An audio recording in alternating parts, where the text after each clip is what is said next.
Assalamualaikum dan salam sejahtera. Memalukan negara. Itulah yang boleh saya sebut sebagai respon kepada lawatan PMX ke Rusia. Korang saksikan sendiri.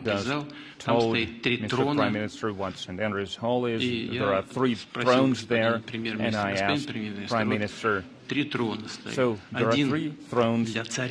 One of them is for the Tsar, the second one is for his wife, and what do you think the third throne, what is it for? Who is it for? And without even thinking, Prime Minister said for the second wife. Cerita dia beginilah. Masa PMX pergi ke Rusia bertemu dengan Putin, PMX gebang, kononnya dia suka kepada sejarah Rusia dan sebagainya. Jadi apabila Putin membawa PMX untuk melawat ke Istana Kremlin dan ketika berada di Dewan St. Andrew, Putin tanya kepada PMX, ada 3 takhta. Siapa punya? 1 milik raja, iaitu Tsar. Yang kedua milik isteri dia, Tsarina. Dan kemudian Putin tanya kepada PMX, yang ketiga ni milik siapa?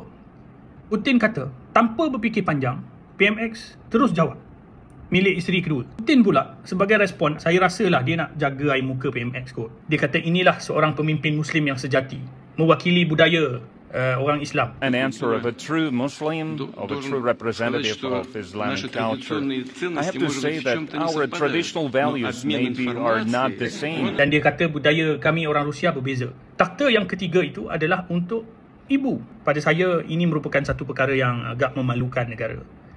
Adakah patut gebang suka minat kepada sejarah Rusia dan sebagainya, tapi benda basic seperti itu pun dia tak tahu. Memang kantoi bodoh gitu je. Saya harap lepas ni PMX bila pergi ke luar negara, tolonglah mewakili negara dengan baik. Tolonglah jaga air muka negara kita dengan baik. Dan pegawai-pegawai yang ikut ni, aduh, tolonglah brief PMX. Kalau berjumpa Putin, kena brief PMX. Apa benda-benda yang mungkin akan Putin bersembang dengan PMX. Dari sudut sejarahnya, dari sudut ekonominya, dari sudut sosialnya, kebudayaannya. Janganlah asyik kantoi bodoh macam ni. Malulah. Jumpa Putin pula tu, kuasa besar dunia.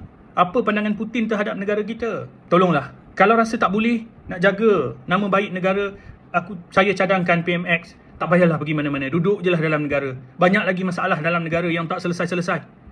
Tak payah nak pergi jumpa sana, jumpa sini. Hantar je menteri luar. Hantar je delegasi ekonomi dan sebagainya nak cari pelaburan. PMX duduklah dalam negara diam-diam. Okey? Assalamualaikum.